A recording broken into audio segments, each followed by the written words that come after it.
eu sou assistente social, né? Me graduei em 2010, né? Antes eu trabalhava já na educação municipal lá de Rio Pardo de Minas, né? Que é uma cidade do Alto do Jequitinhonha lá. Eu era secretária escolar e eu me mudei para o Rio Grande do Sul cursando serviço social, né? Transferi, me graduei em 2010 e fiz o concurso e ingressei no IFRS em 2013, né, no campus Restinga. E em 2014 eu entrei em 2013 eu entrei no edital de remoção, né, que eu morava próximo de Alvorada, na zona norte de Porto Alegre. E eu ingressei no campus Alvorada em 2014, eu já entendia, né, qual era a missão do IFRS e o porquê que estava em Alvorada. E foi muito bonito, assim, ver esse nascimento, esse crescimento, essa expansão do campus, né? Porque a gente compartilhava um espaço, né, que pertencia à prefeitura, que era um espaço também de formação, né, que tinha cursos de qualificação profissional, e a gente começou com o Pronatec, né? E, o terreno ainda era vazio, só tinha o cercado, assim, quando a gente veio. E eu nem cheguei a visitar, né, o espaço onde ia ser o campo, eu só envolvida, eu só ouvia falar, né, que o pessoal confundiu, achava que era um presídio, estava sendo construído, né. E foi assim, e aí teve Mulheres Mil, teve Pronatec, aí foi vindo as coisas. Aí teve a portaria de implantação em 2015, né? E o primeiro processo seletivo, a gente participou do primeiro processo seletivo em 2015 para o curso regular, né, de tradução e interpretação de Libras, e também com o curso de técnico em agente comunitário e saúde. Tinha 2 turmas em Novo Hamburgo e uma turma em Alvorada, né, em parceria com o Hospital Conceição e as secretarias municipais de saúde desses 2 municípios, né. Começou com as notícias, né? E aí a gente tem um colega, né, que hoje está na URSS, e ele é muito sensato, assim, né? Ele é um historiador, e ele falou assim, gente, isso na eleição passada, antes dessa última, ele falava, isso vai durar, olha, vocês não têm noção do que vai acontecer, né? Então ele já previa a tragédia da eleição, e aí quando ele falou da pandemia, começou a vir assim, e ele era muito sistemático, assim, isso ele vai longe. Aí, e a gente ficava assim, aí começou a surgir o material, a gente, vamos colocar material, né, de higiene, de como proceder, né, só que assim, mal deu tempo de colocar os materiais nas paredes, assim, de colocar, e pum, aí veio, né, que ia suspender. Só que assim, ó, a gente achou que ia suspender por uma semana, né, um mês, e foi. E aí foi muito assustador, né, porque eu acho que demorou muito chegar aqui nos casos, muito entre aspas, né? Mas não foi aquele boom, e aí foi, a gente ficou meio sem entender, né? Mas já, né? E assim, né? Acho que isso não é se foi 15 dias, eu não me lembro o período. Mas assim, eu fiquei em casa, claro, como é que vocês estão? Como é que vocês estão? Mas no trabalho, assim, a gente estava em casa. Eu fico em casa, passava os carros de som, não sei onde você estava, se passava o carro de som, não sei se era da IPTC, coloca, fica em casa, sabe? E mandando as pessoas entrar para casa. Então, naquele primeiro momento, foi de ficar em casa, né? Assim.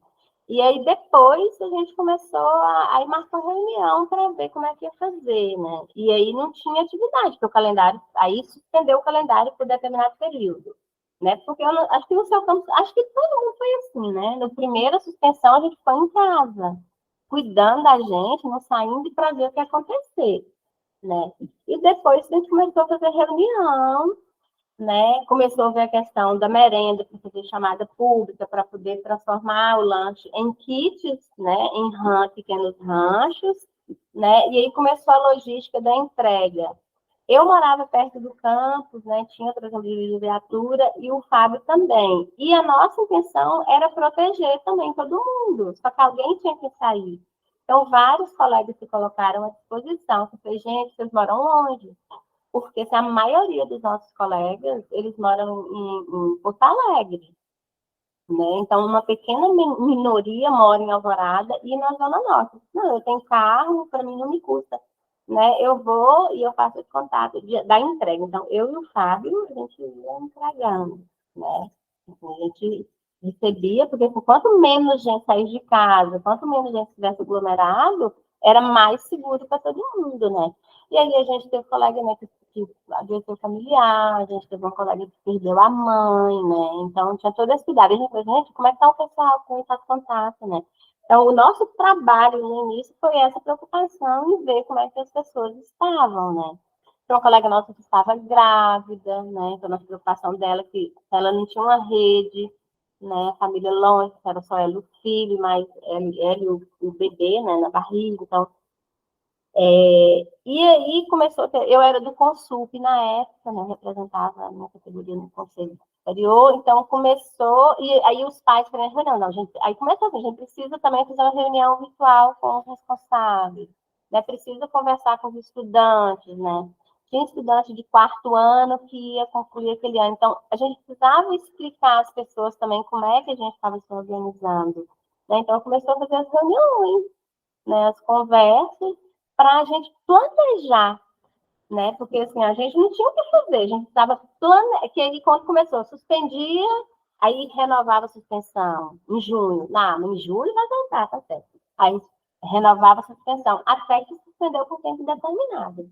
Aí, quando suspendeu por tempo determinado, a gente precisava se reunir para poder planejar as estratégias de como a gente ia fazer, o que, como não, o que a gente ia fazer, né?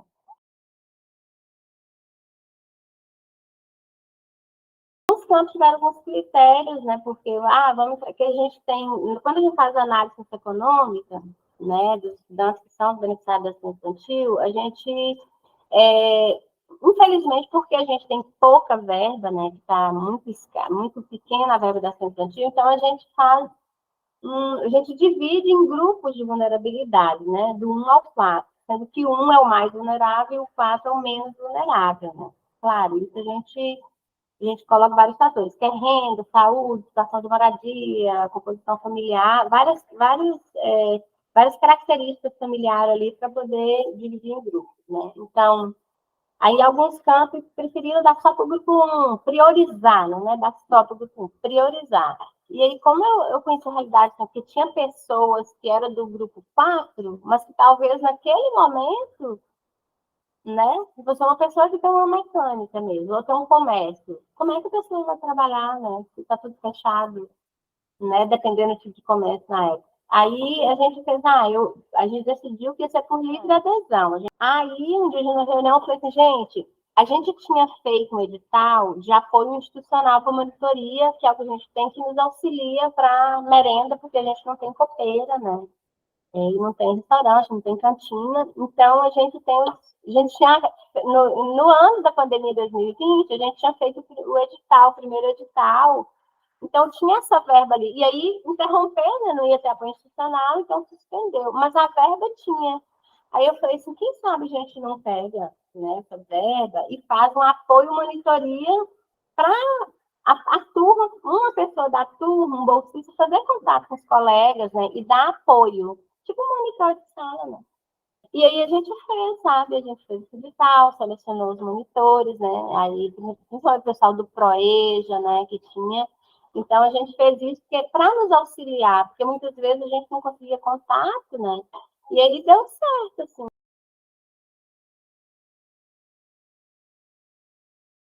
É isso. E ai, gente, tanta coisa, né, que a gente pensa assim, quando a gente passa por essa situação, né, essa questão do medo de morrer, que a vida é tão breve, né, e que a gente pode aproveitar da melhor maneira possível, né, e que a pandemia, ela deixou assim, para nós, para os nossos estudantes, né, principalmente do ensino médio, essa questão da aprendizagem, né, foram 2 anos assim que quem está chegando agora ainda está, né, com as consequências da pandemia, sabe? Quem está formando agora, a nossa turma do quarto ano, ela é a última turma, né, que ingressou no período da pandemia. Ingressou em 2020 e está formando agora, né?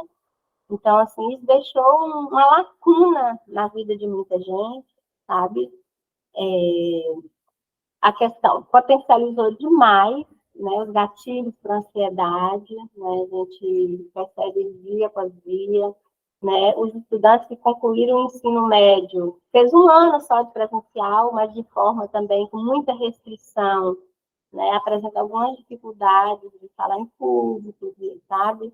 Então, a gente está vivendo isso. Então, tudo tem uma consequência, né? E, às vezes, a forma como a gente lida e passa por aquele momento, né, influencia muito nas consequências que tem, né? Então, eu acho que é isso, assim, né? Estar sempre atento, né? Dialogando, né? E ouvindo as pessoas que recebem o nosso serviço, né? Porque elas é que sabem, né? Elas é que nos norteiam como a gente precisa agir para poder auxiliar nesse processo, sabe? E não sair passando, atropelando e fazendo do jeito que a gente pensa que deve ser.